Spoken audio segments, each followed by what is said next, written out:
Welcome to the Black Male Impact. Today we have as guest Dr. Alan Baker. Dr. Baker, welcome to the Black Male Impact. Thank you. Thank you. I'm glad to be here. Man, it's a pleasure. And for those who are here with us for the first time, I'm going to ask you, please share this conversation with your network. And for those who are here and don't know who I am, my name is Dr. Richard A. Cross, and I'm the founder of the Black Male Impact. And as always, the goal is to bring guests that we believe will share insights and perspectives that we all can utilize on our journey.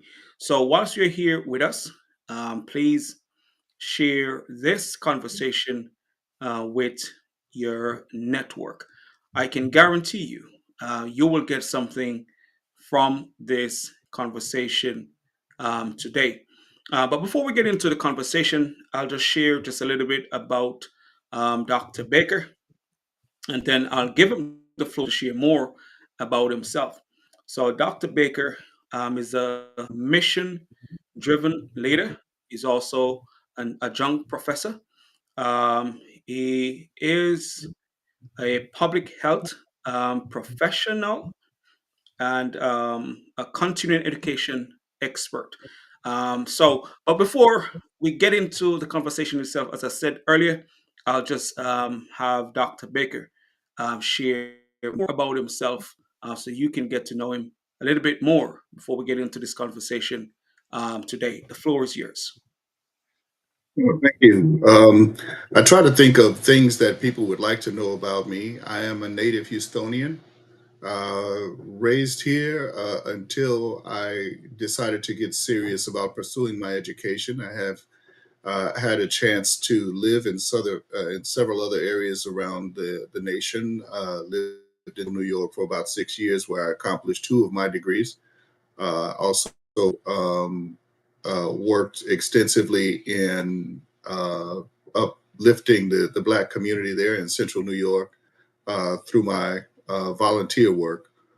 Um, Later returned here to Texas to work in the UT system. And so I have an extensive background in higher education. And that delivered me to where I am now. I have the pleasure and privilege now to straddle between academia, higher education, and public health in my current role with the City of Houston. In the health department, I currently work in curriculum and instruction, building and lifting up the message there. The vision for the Houston Health Department is to grow as an academic health department. And so I currently participate in that in workforce and organization development. Very pleased in that work. And outside of that, I also have recently founded a nonprofit called the Community Roots Health Collective, where we focus on Black male health and psychological safety.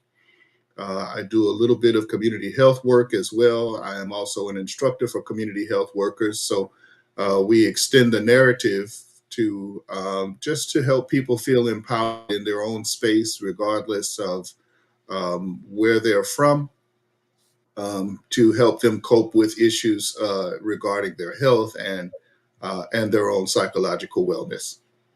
And that's important. And Yes, I absolutely. just got a feedback earlier, but that's good. But as you were talking about the psychological safety, I realize how important that is. Um, you want to feel safe wherever you are. You want to feel comfortable sharing your thoughts, and people understanding who you are, without have to dumb yourself down or put yourself down because of the environment. So that psychological safety is really important. And just on the topic of health, and when it comes to us, that is so important. We can't neglect our health, and with the work that you're doing, and to help to create something within the community, I think that is needed. It cannot be stressed how important it is for us as Black men, in particularly, because sometimes it seems as if we are the ones who neglect our health the most. And that also is a part of the conditioning. We have been taught, just to work, work, work, and don't take care of selves. I think that is becoming more common, where our well-being is now, coming to the surface of importance. And so, man, just commend you on the work that you're doing in the community. So, but my first question to you today is, how has your upbringing shaped the way you view yourself and your and sorry, let me start over the question. How has your upbringing shaped the way you view yourself and the world around you today? That's a very good question. Because I don't think that, as Black men, we don't really tend to get enough time to, uh, conceptualize how we got to where we are. Correct. Um, I'm a preacher's kid. I was raised by a pastor in a very close knit family. My father is one of seven children. My mother was one of 12. Oh, wow. And so, with the amount of aunts and uncles, cousins, and then, of course, my church family, I've developed a very strong sense of community from that. Very close knit. Um, you know, of course, good or bad, that's the way I was raised. We always knew to rely on one another, to uplift one another. The good times were great, the bad times not so much. Yeah. Um, but that's part of being a member of a large group of people, and so I yearn for that, and I gravitate toward that. That tends to be the way I live my life. Um, uh, but beside that, I think it's also very important to be introspective, as a male, as a Black male, just in humanity in general. Correct. And as I recall, I emphasize my Blackness in this conversation because, as I recall, I was about 5 years old when I felt the discomfort of what I call otherness, racial difference. At the time, I'm sure I was too young to process necessarily how it made me feel or how to position myself in it.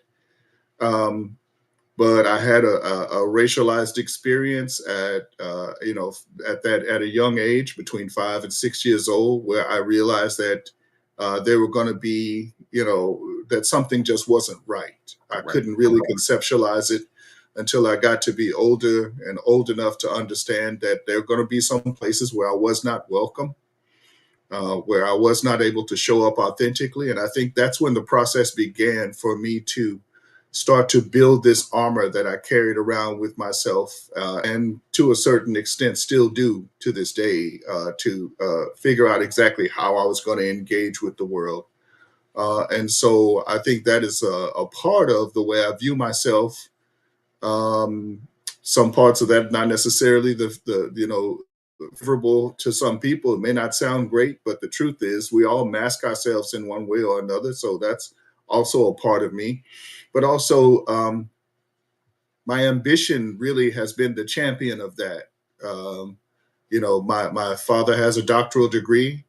My mother went very far in college, and most of the people in my family have gone into post-secondary, at least secondary, post-secondary education, and so we're very educated. So it was kind of, for me, it was a natural thing to say, this is my order of progression. I'm going to extend past high school, and I'm going to be successful. I'm a very ambitious and high achieving individual. So all of those things, are a part of the way I view myself in this world. And just to listen to your early part of your journey, especially with that strong sense of community and how important that is, but also the experience you had and how that shaped the way you show up and how sometimes it even affects you today, and how you may, when you enter certain environment, and that can cause additional pressure on us as Black men. But from your perspective, do you feel that additional pressure, even though you came from a background of educated people, do you had that feeling then and now, like additional pressure to show up as a Black male? Absolutely. There's a certain amount of pressure, and not necessarily from my parents. And so I've heard several of my colleagues say that they felt pressured by their families to continue to rise above and above and above. For me, it was pretty much inherent, right?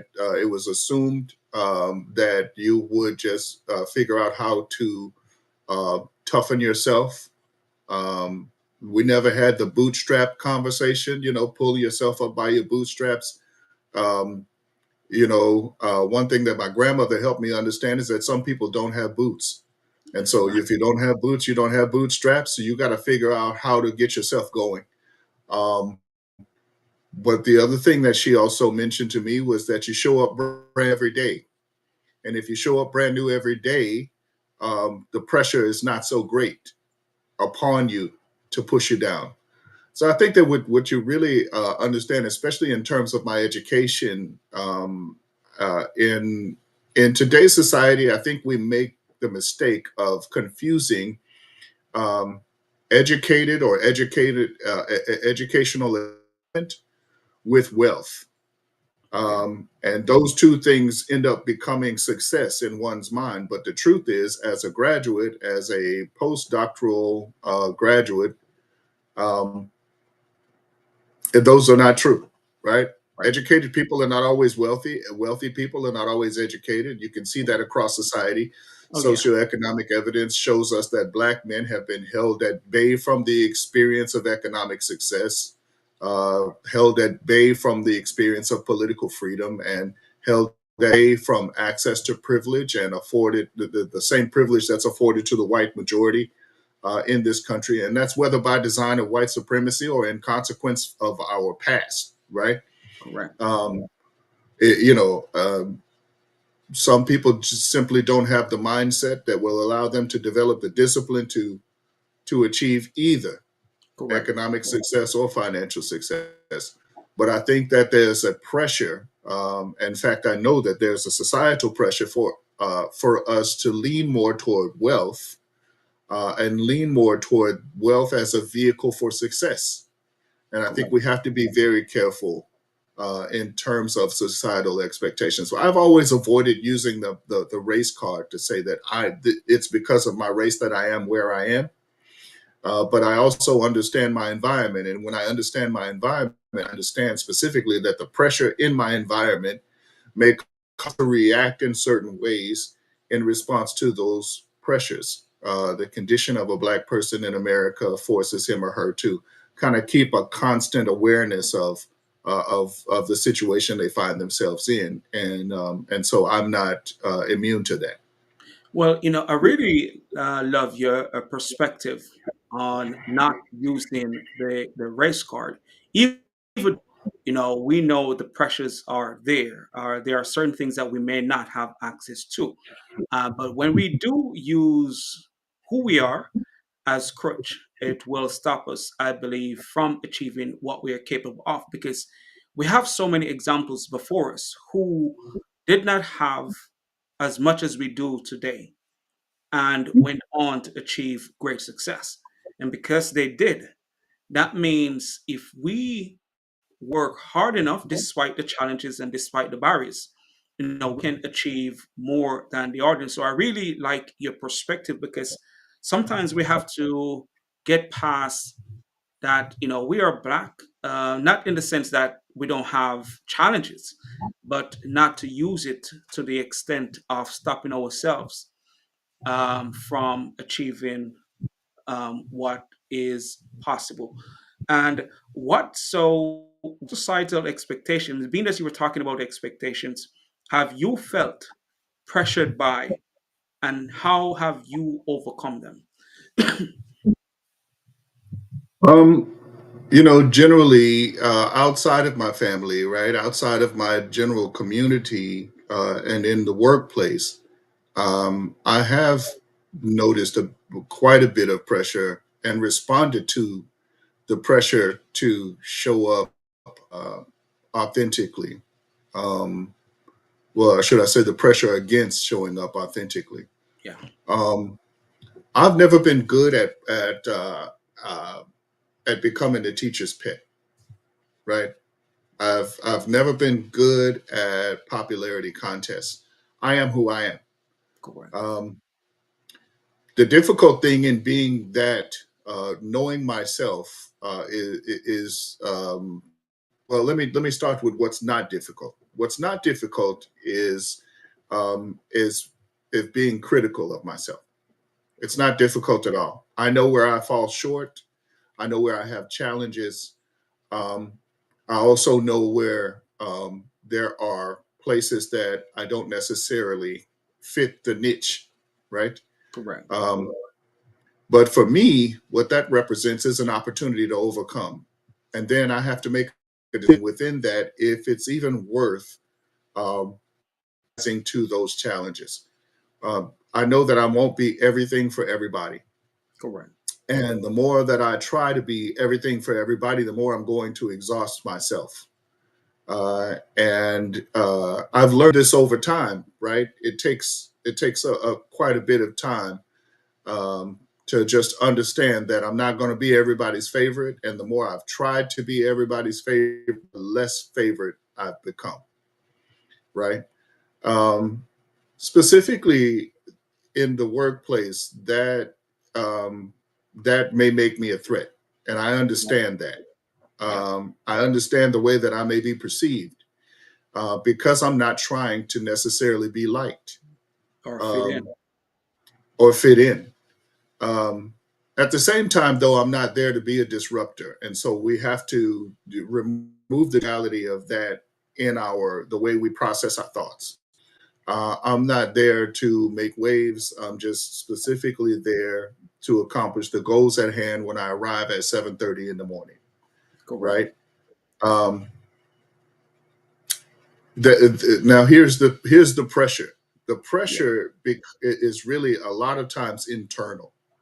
The pressure is internal because we have to understand that even though we want to keep our work self and our out of work self or our home self separate, the truth is you're a whole person. You're a whole person when you showed up. You're a whole person when you leave. And so the object, of course, is to continue to survive your work day without having so many bites taken out of you that you don't feel complete when you leave your job. Correct. Yeah. Day at work does not decide the trajectory of your career. And so, especially as Black men, we know that our is to survive, make it home safe, right? The same way I showed up, I need to be able to get home. Um, and so then you develop different ways of surviving. And what I mean when I say that is, for example, uh, code switching is a necessity. It should not be frowned upon. Yeah. Um, in my vision, now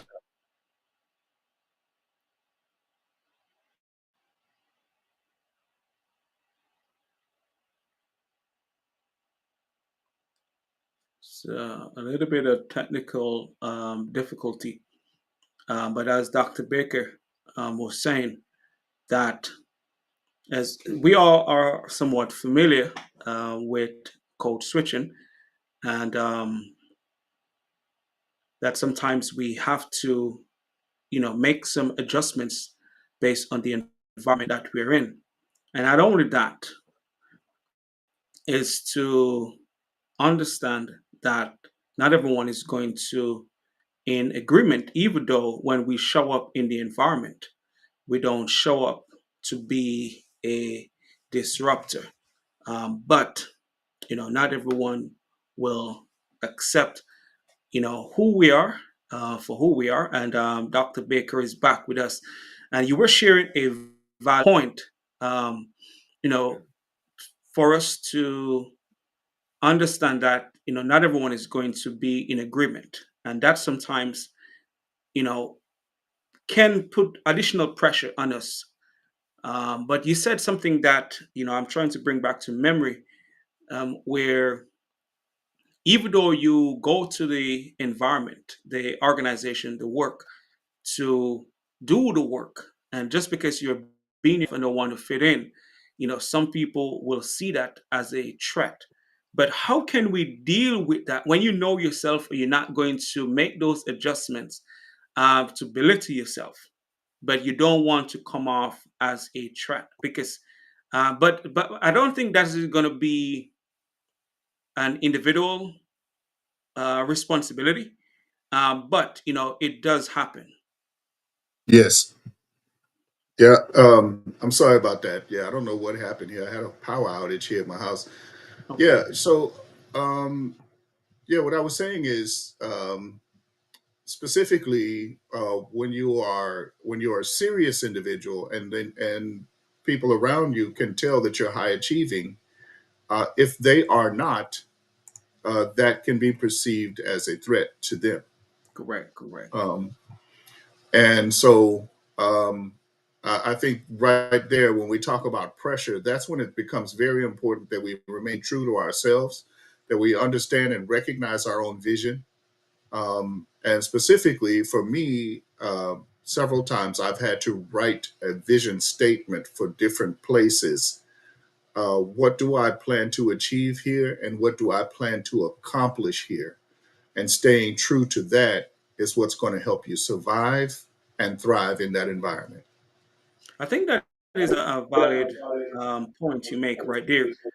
For us to know what we want to accomplish when we're in that environment, and make sure we stick to that which we want to accomplish, because we can get carried away, especially when we are not being received by a people, even though we're not doing anything really to cause any problem.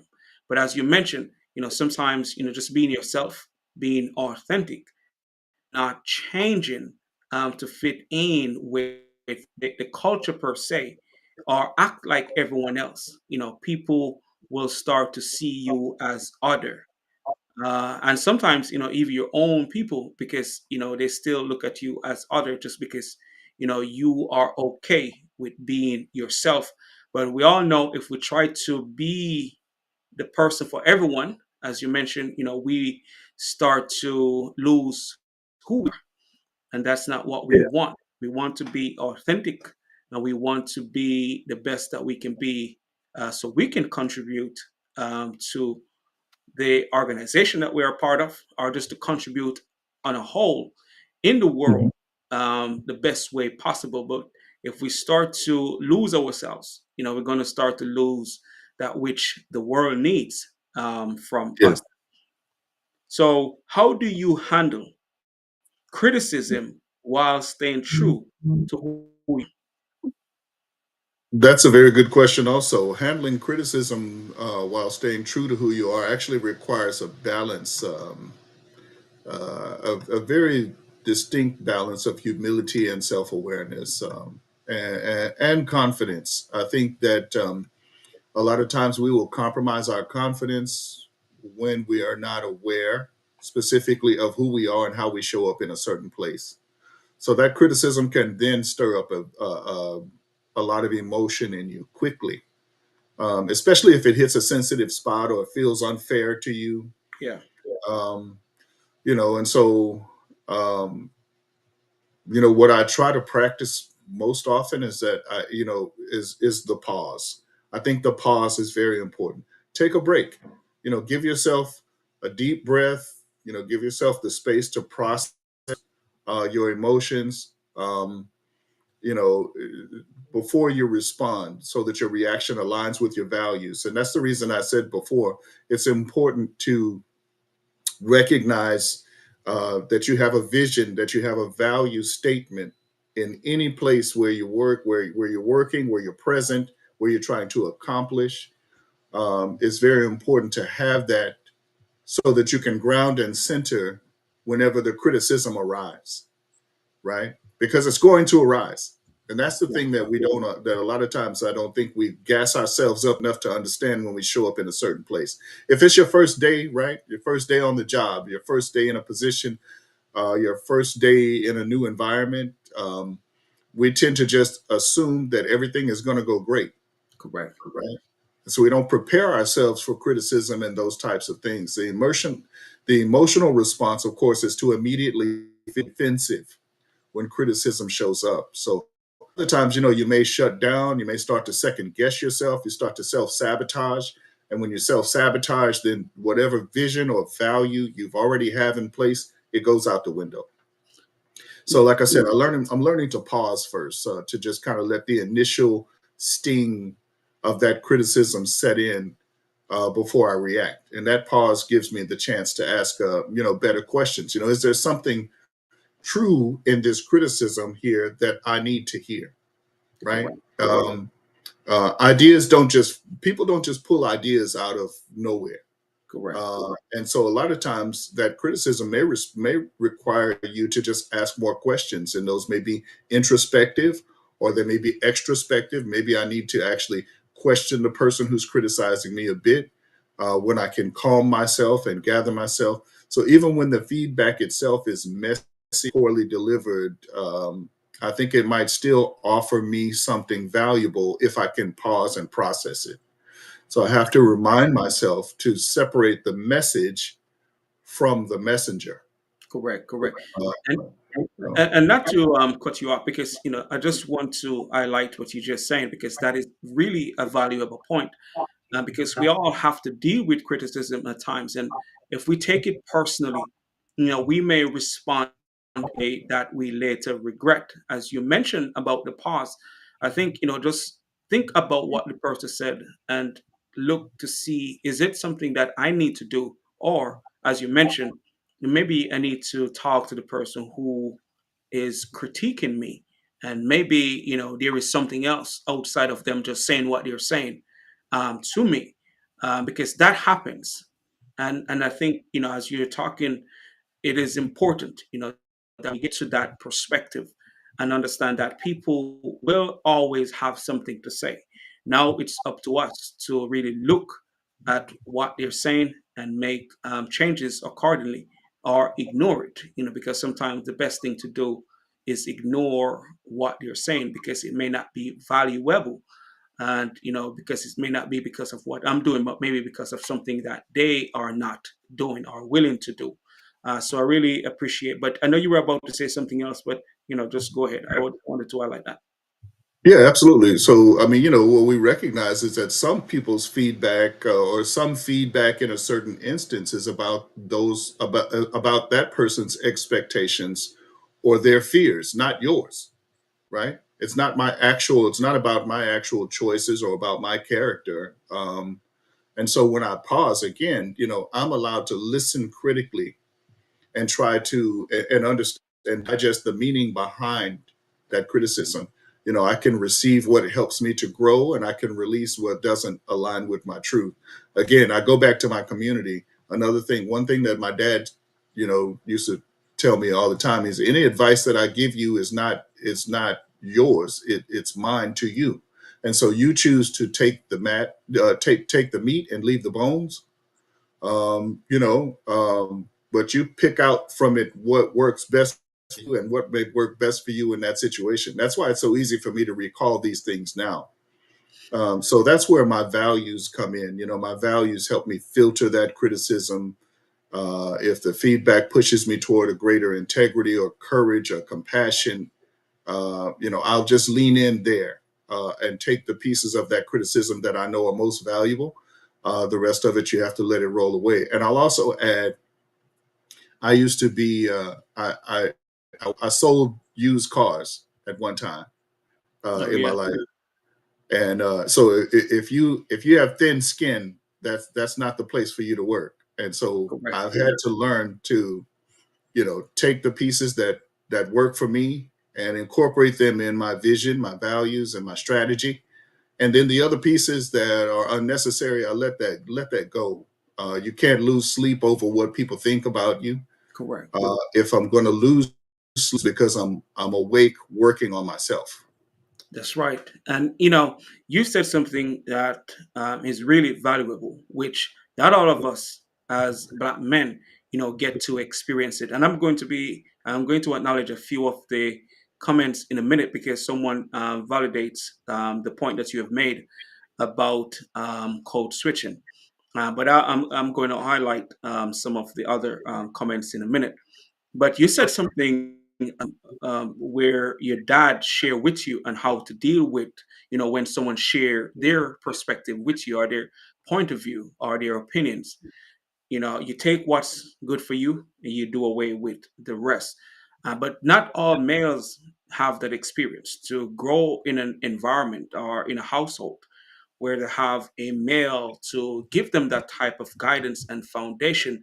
And that's why sometimes, we hear a lot of different when it comes to us as males and how we respond to life. We sometimes become more aggressive towards someone's opinion because no one have taught us that, look, that's their opinion. You can't let their opinion make you do things that you would not do otherwise. And as you talk about thin skin, it's going back to what you have said earlier about self awareness, is just to know who you are and the environment. Because people, again, will say, and there are certain jobs, really, certain careers that you really have to have thick skin to survive in it because people gonna say things to you all the time. And if you take all of your days to be thinking about their opinion, you're not gonna move forward and stuff like that. But what would you say to someone who haven't had that? I know you may have said it already, but just to remind them again, um, what would you say to someone who did not have that experience, where they have the foundation, someone to tell them how they deal with the criticism? It's difficult to hold on to one thing that someone actually says to you to help you put yourself back together in those instances, right? Yeah, There were a lot of times that my dad had to walk me through it, right?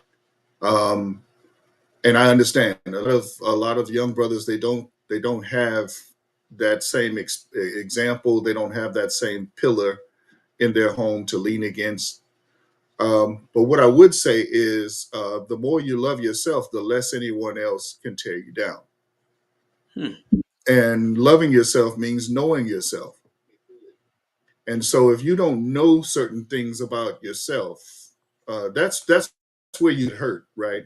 You're only ever really mad at yourself. But you need to know those things about yourself.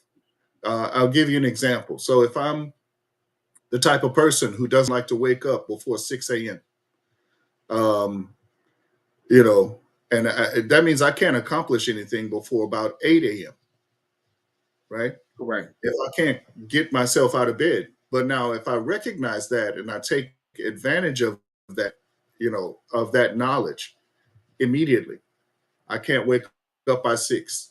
So then I need to set my alarm a little bit earlier, or maybe I need to turn in a little bit earlier. You can develop best practices. You handle yourself in the same way you handle any other process, right? If, for example, you are a lawnmower mechanic, you know, and you know that if you put the wrong mixture of oil and gas in the machine, it's not gonna work. Then you Right. would just learn how to measure that out, right? And you have to do that piece by piece. So you have to handle that for yourself in the same way. Um, so this is where community becomes very important. This is also where the village becomes very important because a lot of us don't have fathers at home or were raised without fathers. It's interesting. I had this conversation with a buddy of mine the other day. When we were kids, if your parents were divorced, you were different. Yeah. Now, if your parents are together, you're different, right? So just in that span of time, the dynamic of the American household, black, white, brown, otherwise, the dynamic of the American household has changed quite a bit. But that doesn't mean that you don't have access to a male role model, and I think that's the reason why these types of projects, the Black Male Impact, are so important because you still have access to a role model, whether that person is your dad or not. and your village becomes very important. As I mentioned earlier, I had a large family. I have a very large family. I could call an uncle. Correct. They weren't unfriendly to me, right? They weren't. I had access to these brothers. These were my uncles, and so I could call someone and say, "Hey, my dad made a promise to me that he didn't keep. Can you fulfill that promise?" Correct. Typically, I got a yes. I also was raised in a neighborhood where we were very social. And so, another example, I raised fish. I've always had aquarium fish. Hmm. And I won't say always, because my first aquarium, my neighbor across the street, Mr. Scott, he bought me my first aquarium and he got me hooked into that as a hobby, Okay. right? I didn't know anything about that, so I couldn't go to my dad and ask him, questions about that. All my dad knew about fish was that you eat them, That's right. right? But if I had a problem with my aquarium, I could go across the street to Mr. Scott and I can ask him any question I had, and he could typically help me figure it out, right? Or we would learn together. Correct. And so I think that needs to have needs to have its own spotlight. Oh yeah, Um, yeah, and that goes back to village, helping with growing of the young people, especially, just going back to that village mindset where the people that's around you help to raise you, help to guide you, help to, give you insights on how to live your best life. But to go back to what you said and how to, deal with criticism, even though you had the people around you that you could call on. When you love yourself, it makes it easier to deal with someone's opinion because you know that what they're saying is true or not true. And if it is true, then I may make the adjustments so I can be even better than I am today. But before we go forward, I'm just going to highlight a few quotes here. I don't want to say the name incorrectly, so I'm just going to go with the last name. Padella Dilia said the social net to help people of color stand back up after stumbling simple isn't there. So maybe we don't have all that we need to move forward, but we still have to move forward. I don't know if I interpret that incorrectly, but just as you mentioned, as I said earlier, that when you were talking about code switching, is just to know the environment that you're in. You may have to make the adjustment to navigate that space the best way. And also, Padilla said it makes the struggle so much more difficult to what he was saying to overcome. So whatever we have to deal with can make the challenges that's in front of us a little bit harder. And I think this is Steel, aka Steel. He was just thanking you for the feedback. I would like, and we just want an opportunity to share and cultivate an appropriate response. So, the individuals are here, enjoying the conversation as well. And I think there are a few things that you have touched on that I think is really important, especially for us as Black men, because sometimes we overlooked some of the things that really affect us, mhm, especially how we deal with challenges and to understand how our environment shaped us, our upbringing shaped us. And, it's on us now to unpack our, how we were raised and see what we need to change or what we need to build on so mhm. we can be the best that we can be going forward. So, in what ways has socialization influenced how you approach adversity? I know for you it may be a little bit different because you have a large community of people growing up, but how has that socialization, influenced how you approach adversity? Mhm. I can't reflect, can't ignore how deeply socialization has influenced my instincts. And it's so much so that it's muscle memory, right? At a certain point, especially as a black man, I've been shaped by the layered messages, the same messages that we all hear on a regular basis, taught me what it meant to be strong and to survive, to keep it together. Um, Mr. Padilla mentioned earlier in the commentary there that the social net, to help people of color stand back up, is disappearing. It is fading, Yeah.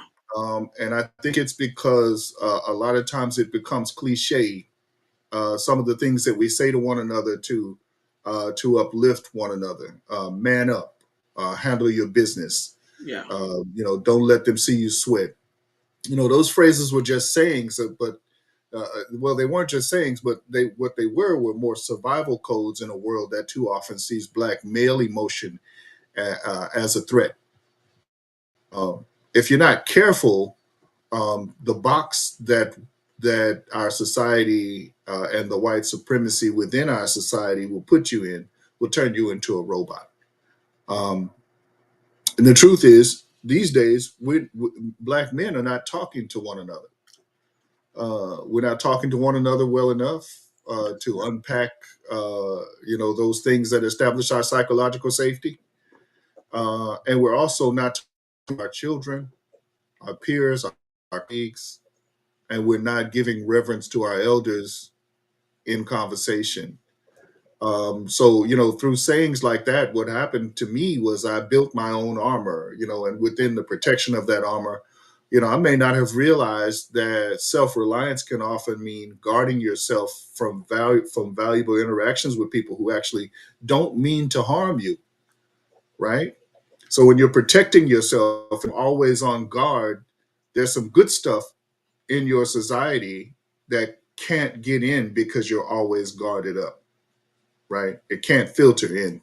So I'm unlearning that culturally.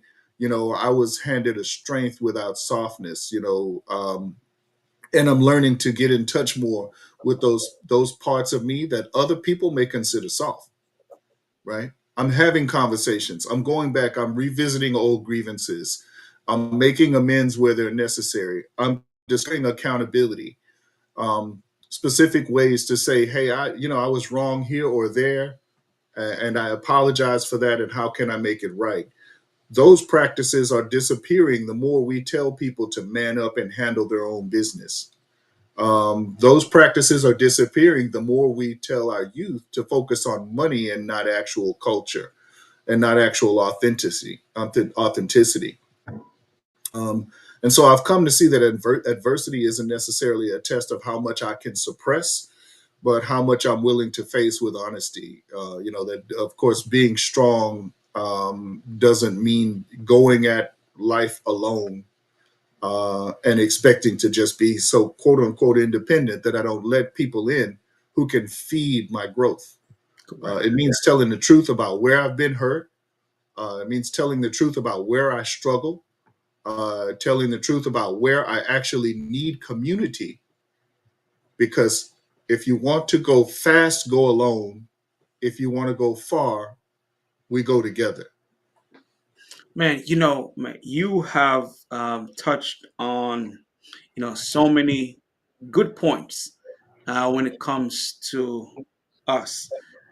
Because yes, we have been conditioned, to be strong and to be self-reliant and to, again, as you said, don't let them see us sweat. And you said something that we really need to do more of, and that we're not talking to each other. And some of it is because of what we have been conditioned, and some of it is because we have been a part of organizational groups and may have experience what I would say the experience was not the best, just to say. And we hold on to those hurt, and those hurt cause us to pull ourselves from the groups, from people, as you mentioned, that could actually feed our growth. But I just want to, and there's something else that I'm going to touch on, but I want to acknowledge what Dr. Bitterson said when you mentioned about the dynamic of fathers in the home has shifted. You know, being that you stated how your experience was, but as you mentioned, you know, the dynamics have shifted. However, role models still exist, and we know that good black males are out there doing their work. But as he said, you know, the roles have shifted. But just to go back to your point, you know, we have to get to that place where we deal with some of the hurt that we have experienced and unlearn some of the things that we have learned and how to show up in the world so we can have those connections and have those honest conversations, you know, because if we are hurting and we're not talking about it, then we may not get past it. And the thing is, we're going to pass that on, not in saying it or teaching it, but in behavior. Because, you know, our kids will see how we respond to life, how we show up, even though we're not telling them these are the things that you need to do.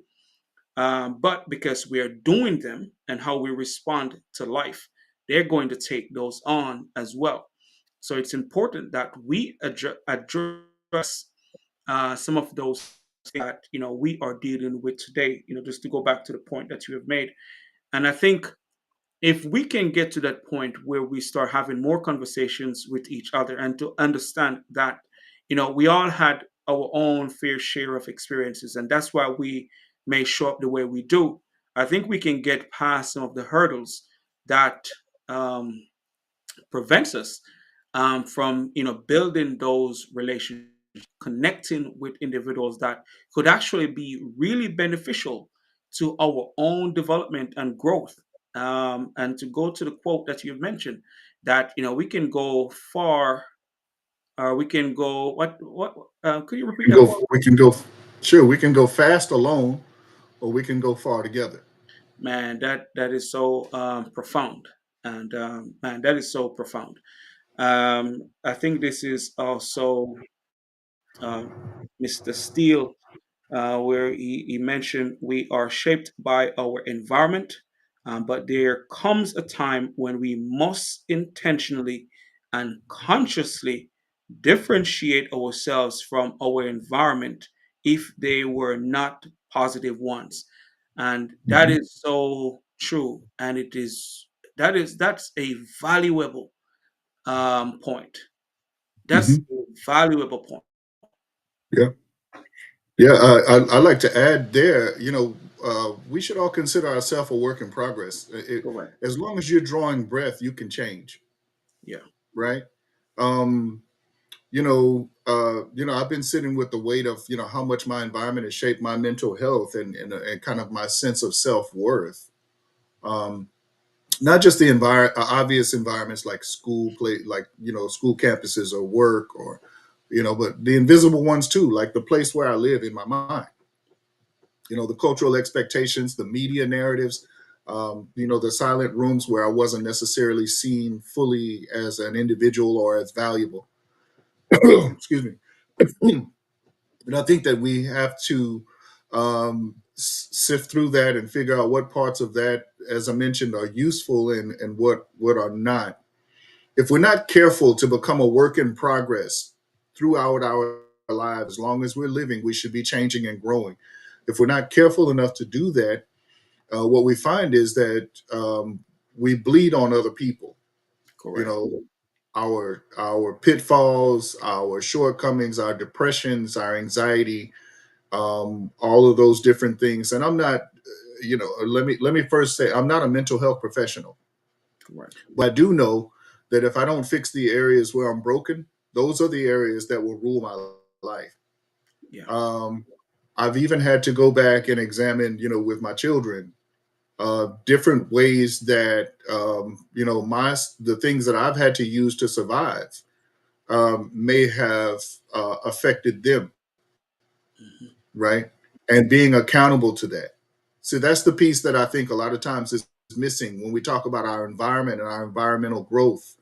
The environment itself is just a mold, and I agree with the with our audience member, that we have to break that mold. We have to be responsible enough and courageous enough and accountable enough to break that mold where it doesn't suit healthy growth.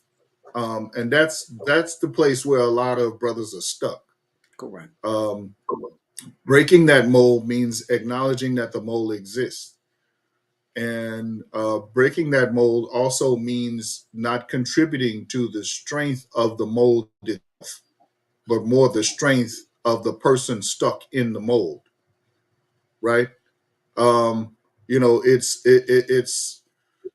just super important to understand that if you have the confidence, if you love yourself enough, Hmm. there won't be a vessel that can contain you. If you love yourself enough, there's not enough of any mold that's going to contain you to stay within it. You're going to Correct. break outside of it. You're going to transcend it. And I think, again, that's the reason why these kinds of projects, the Black male impact, the narratives that we're discussing and discovering, um, I think that's the reason why this is so important, because there are keys in this that come across as regular conversation, um, that can benefit someone. It's going to unlock something in somebody's mind who's been stuck in the mold for so long that they don't know how to get out of it. Man, that is so profound and so true. Man, that is so true. Man, we could replay that which you just said because it is so important. Because it's up to us, to break out of the mold, but it's just to have that understanding and that awareness. And once we know who we are, it doesn't matter what's going on. And we have seen that, in our own lives, and seen people who grew up in an environment that would confine them or limit them to the stereotypes and labels, but they themselves realize something within them. So, despite the limitations, they become something different from what their environment would have dictate. Where a lot have fallen, in those cracks because of the environment. But that one or two individual realize that no, this is not who I'm going to be. So Mhm. as you mentioned, to once you have that awareness and make that connection with that deeper self of who you are, it doesn't matter the environment. You will always find ways to get out of it. But just to Yeah, acknowledge one more quote before I ask another question, because we're getting close to the time. Just Dr. Bitterson said something that you have mentioned: man up and handle your business. As you mentioned, that cliche has caused more harm to our emotional health than we may think. yes, We want to bear the pressure because that's what society have told us to do.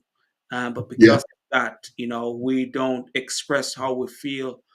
We have all this thing built up in us yeah, because we were conditioned to live our life like that. But yeah. it affects us and then also affect the people around us. But go Yeah. ahead. I want to add something there because those cliches. Thank you, Dr. Bittison, for that. Because those cliches are dangerous, because what happens if we're saying we're going to man up, but we're not prepared to, right? People say, for example, my family, we always had gardens growing up. Everybody had a garden, right?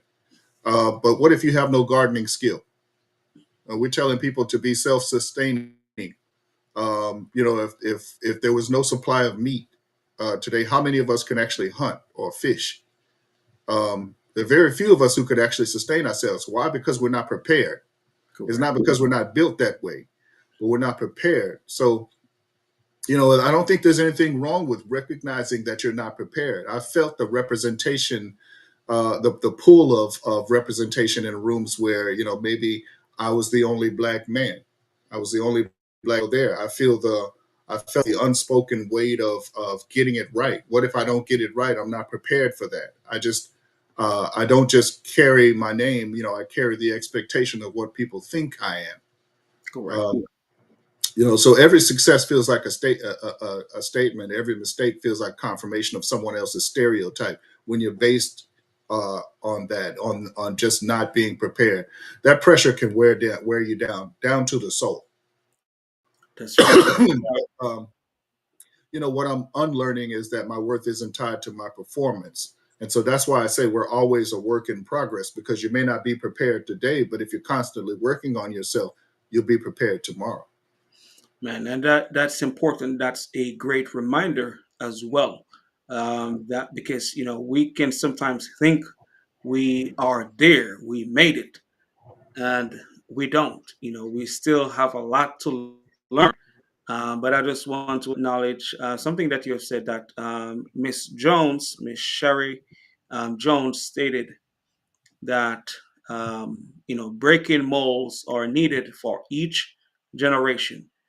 We all should improve. Each generation should get better going forward. Not going backwards. So we still have a lot of work to do, because I think we may not say drop the ball in a sense, but we still do have a lot of work, because there are things today that we should have already overcome. But sometimes we get distracted, by the distractions, and not focusing on the things that will move us forward. But how do you think the social environment impacts our mental health and self-worth about men? I know we mentioned that earlier, but how, from your perspective, how do you think the social environment impacts our mental health and self worth, especially our self worth? I think it limits us.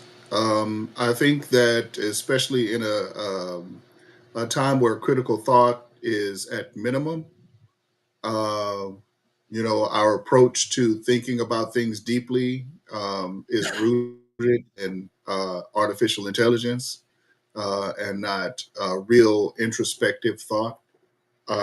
We're letting the environment dictate the direction that we go. Each of us, we have a supercomputer at our hand, you know, and anytime we have a question, even existential things about life and about our spirit or about our goals, we go to our phone. And so I think get careful and we come to accept that as our means of survival. Uh, I think the environment itself can actually bear down on us to a point where we live our lives in cruise control. Hmm. Um, and so cruise control is fine if you need to rest at times, but we're not always at a place where we can rest comfortably and safely. Um, the world as you know it may not be there when you come out of that rest, Hmm. right? May change. And so yeah, it will change. The landscape is changing constantly, daily, um, minute by minute, and so uh, I don't let me scare you when I say that, because it doesn't necessarily mean you have to be abreast of everything all the time. You're going to wear Right. yourself out that way. Hmm. But I think that that is where championing our goals, developing discipline, keeping our level head, resting when it's necessary, leaning on our community. Um, I think that those things become important to keep us stable, to keep our mental health in line. As I mentioned, psychological safety is very important. Um, Checking on one another, we don't do that. Um, not only checking on one another, but just every now and then, just a quick thought or prayer.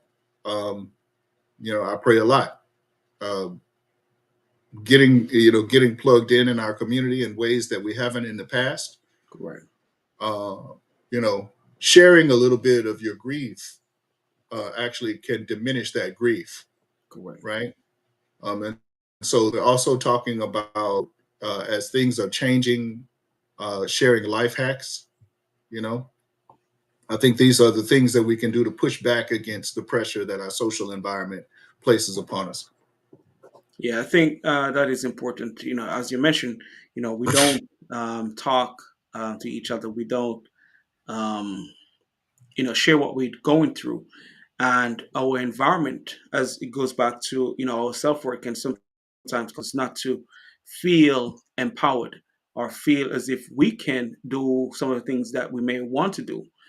So having those conversations can help to empower us, and even to break away from the old paradigm. Because if we let the old paradigm control how we think and how we see ourselves, we may not become who we are capable of becoming, even though innately we have what it takes to achieve almost anything that we would set out to accomplish. And I think Mr. Steele said, to thrive and positively influence others, we must adapt and consistently maintain a mindset of continuous improvement. And Ursel Mayo said, knowing you are not prepared allows the person who is living an intentional purpose life.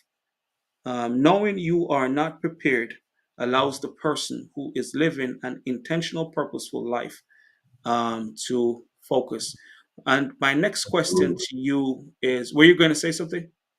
No, no, I was just, well, yeah, I like to point out how specific that is that, Ursula Mail mentioned, knowing that you're not always prepared, Yeah.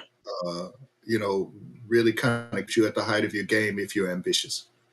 Oh yeah, oh yeah, oh yeah. You're just gonna keep, putting in the work, keep working Mhm. on you, so you're not so distracted by what's going on. I have something to do, so I can be Mhm. better, to better serve whoever I'm entrusted, to serve. So that is a really valid and valuable point.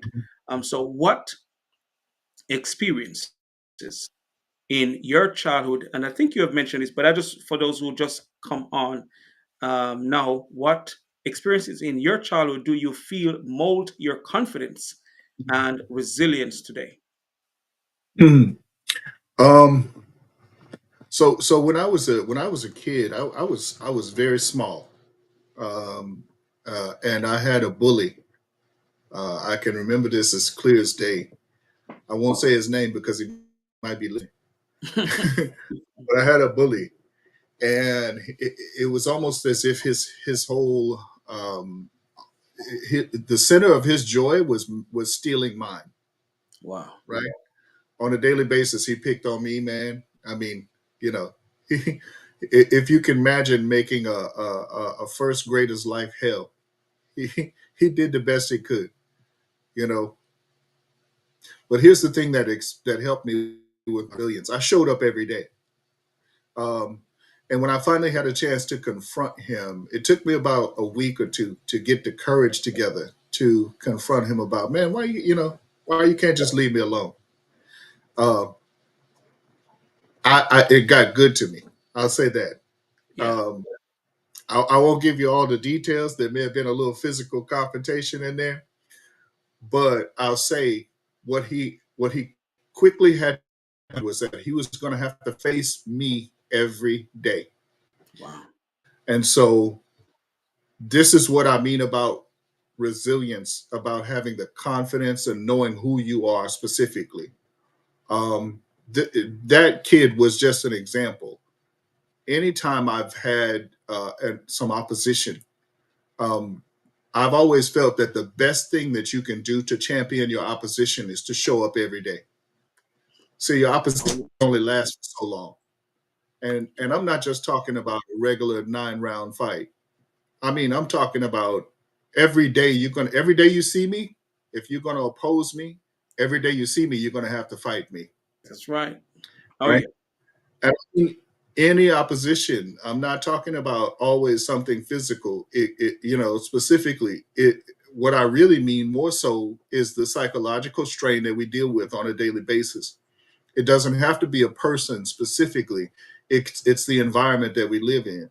Hmm. It's the environment that we work in. It is the social pressures that are just inherently in our atmosphere, right? I show up every day. I'm not going to quit. I'll never quit. And so if you had to be creative to come at me today, you're going to have to be twice as creative to come at me tomorrow. That's And just right. know that, because I'm growing. I'm growing every evening. I don't just go straight to bed. I figure out a different way to grow. I'm growing in a different direction. I'm growing faster. I'm growing stronger. I'm growing more mentally and emotionally. There's a new crease in my brain every day for the challenges that I had to face that day. Oh yeah. And so, with those new nuances, those new tweaks, and those minor improvements in my armor, every day I come at the world with something new, because I'm built that way. And I'm built that way because I've established it as a discipline. Every day Right. I want to do something new. My example, recently I fell off from working out. I haven't been working out as much as I typically do. I've just been in different directions. Um, I have it now that my current weight and my physical body, represents a challenge. Not in opposition, but a challenge. And so every day I'm going to fight that challenge. Every day I'm going to do something new. And so I have a goal now over the next 6 months to lose a certain amount of weight. I'm not going to disclose that right now, but to change my diet, to change the habits, those things that have contributed to me falling off. Correct. Uh, they need to be championed and they need to be challenged. And so every day we're going to do it. We're going to do it. It becomes a norm. And I don't do that to appease my ego. I do that because I desire the change. And that's a valid point. And it's important that we give ourselves challenges. Despite if we have external things that come in at us, but once we tell ourselves, "I'm going to do better because of that's coming towards me, or because I want to change me." So once we give ourselves challenge, things to do, we will become better. And that goes back to the point that was shared earlier. Knowing that we want to improve, and we keep you know doing what will help us to stay on target, so we reach where we want to be and achieve what we want to, and not settle where we are just because. But as you said, something when it comes to being resilient, it's about showing up. It's about doing the work over and over and over and over, and feel okay doing it. Because for some of us, we show up when we are motivated. But if we're going to achieve what we want, we have to understand that motivation is not always going to be present. We have to, but we still have to do the work necessary to achieve the goal. But I also want to acknowledge, before we get to the end of this conversation today, and this conversation of when the time went by very fast. Uh, but I want to acknowledge what Sherry, Miss James, said. Social media is changing our men from creators to consumers of others' narratives. Man, that is so profound. In my opinion, black men are closer to each other than media would say. It's a perception that we must stop repeating. The power of family is stronger than social media would let us to believe. We cannot let someone else's narrative dictate how we see ourselves. And sometimes that's what we do. The same thing with black men in college. At one point, I know the percentage with black men in prison and college, but we have deflected a lot and not acknowledging the amount of black men in college. And I think when we speak more of the positive, we'll see more of the positive. But if we allow social media to tell us that more of our black men are in prison, and we keep repeating what they're telling us, that's what we are sending out in the universe. That's what we are sending out. That's what people are hearing. So the more we talk about the positives, the more we'll see more of the positive. So how do you balance staying authentic to yourself with societal expectations? That's a very good question, also, and it really does dovetail well off of Sister James' commentary about social media. Um, we've all gone down the rabbit hole. You're scrolling on Instagram or Facebook or whatever your social channel is, and it becomes ingrained, as part of just your life. You can lose yourself in that if you're not careful. It's one of the hardest balancing acts that most of us have to learn. How to stay true to yourself in a world that constantly tries to define me. Before I even open my mouth, right? Right. Social media for others can reinforce a stereotype that you have to deal with when you show up. Correct. So there's a version of me that I know deep down, specifically, this person, this version of myself is thoughtful. He's spiritual. He's intuitive. Sometimes he's loud with laughter and sometimes quiet with observation. This person, values honesty, values creativity, values rest. Feels things deeply. Um, he questions things. He leads with his heart. But then there's the version of me that the world expects and sometimes demands, and that's the one that performs professionalism without emotion. And as we mentioned before, that's the one who's too angry or too soft or too real to be accepted. That's the one who really you know can't be accepted if not fully seen.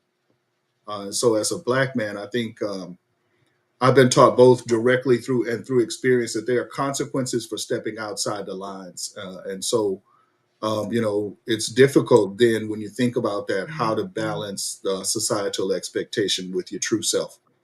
How to be articulate but not be threatening, how to be assertive but not aggressive, um, how to be like excellent but not to outshine too much, because if you show up too big and too bright, someone else may feel threatened. Correct. And so there are certain rules that are unspoken, but those rules are everywhere, right? Those Yeah. rules are everywhere, and they're reinforced in our social channels and those things. Some days it feels like authenticity can come at a cost. And so I've learned to navigate that. Code switching, of course, is part of that. But knowing that I know what I know is another part, right? Um, not to be fake, but to just to be secure. And so, while that's a skill I master, I'm also learning not to confuse, um, changing myself or altering parts of my behavior with self betrayal, Correct. because that's necessary. It's necessary to understand that if I have to switch up a little bit to navigate a certain situation, that's not me changing who I am. That's me changing my tactic of survival. So what's helping me now is really being honest about the cost of pretending. I'm blessed to be a man of a certain age. When I got to be about 40 years old, I started understanding that I didn't have to shrink for Correct. other people. So when I shrink myself to make other people comfortable, I leave some parts of me behind that I need today. Right. And the more I do that, the harder it becomes to recognize myself in the mirror when I see I'm not proud of myself because I didn't, I wasn't true to myself in a certain moment. Um, so I've started choosing my own presence over performance. And, at least in the spaces that I can remind myself that, I don't owe anyone a diluted version of who I am. Correct. And so learning to balance that authenticity isn't about being the same in every room. It's about making sure that I don't lose myself in any of those rooms. And so I'm still learning this, but every day my freedom, my healing kind of depends on me showing up whole and just not to be acceptable. not to tap dance around the person that I am, and not to ignore that there are certain pitfalls in a certain area. Uh, you know, um, you know, also to recognize the value that I add in any situation. To recognize that I am valuable, and if I can't be seen as valuable, I won't waste my time, Correct. and I won't waste yours. Man, that's a great way for us to close today. You have shared some valuable points, especially on us not betraying ourselves, in the environments that, sometimes don't welcome us. But we have to make sure we're not shrinking to make other people happy. But as the quote here says, in numerous instances, because our presence is frequently preceded by low expectations, our ambition, dedication, and authenticity are often misrepresented as threat. Just as what you're talking about, but as you mentioned and remind us all not to betray ourselves. We have to understand the environment. We may have make some adjustment how we communicate, how we say certain things, and to who. So it's good to understand, where we are, not in the sense that we're going to shrink, but as you mentioned, to survive. But I also want to say thanks again to Miss Jones here. She says she's going to share this conversation with her 17-year-old son. I really appreciate you being today. So thank you. But before we go, Dr. Baker, what one last message you'd like to share with the listeners today before we close? Well, we've covered so much, and I've been trying to make sure that I don't that I'm not redundant, in my advice, my responses. Yeah, I hope that I've been able to shed some light, on the questions that you've asked. I really appreciate this time. But if I'm going to share anything with people, specifically my intersections, my blackness, my maleness, my professionalism, my straightness, those things are only attributes of the person that I am. And so, what I've come to understand that I've talked a lot about my confidence being rooted in knowing who I am. But a lot of my confidence also is rooted in respecting who others are. Okay. And so, I don't think that I was able to really get into that. But I think that that not enough is said about being confident and not cocky. Um, Part of the way that we learn to be confident and not cocky is to understand that others show up and others are valuable as well. And so um, I don't have to diminish your shine by trying to outshine you. Correct. Um, there's a value that each of us has. And I think that the more that we're talking to our peers and our children about specifically recognizing the value that others bring to them, the more they'll recognize their own value as well. And that's And so. yeah, No, that's keep that's going, that's what I have. No, man. that's it. That's what I have. But that's great, man. It's as you that's to sum it up is to practice humility. As you mentioned that earlier in the conversation, um, to realize that everyone have something of value to contribute, to share. But I like the point that you've made that you don't have to diminish someone else so you can shine. Everyone can shine regardless, because your light may just be the light someone else need to find their way. So it's important to know that we don't have to diminish anyone to make sure our light shines. So, Dr. Baker, man, thank you for being here on Male Impact. Man, it was a great conversation. Thank you very much. Thank you for having me, and I look forward to seeing how far this goes. You know, the Black Male Impact has really done a lot to change my mindset, and I know that it's going to be a blessing to others. Thank you all for joining me. Oh yeah, man, it's great, and I know you're part of the second volume that's coming out, the Voices of Impact, man. And your story in the book is really profound. I know the listeners will really find it, useful, and the guidance will be there. So I'm not going to say much. I will let them read it to get what the book is saying. But yes, that's coming out at the end of this month in a couple of days. So those of you who are here, please support us as we continue to make a difference in the world. And the Black Impact is where positive changes are inspired.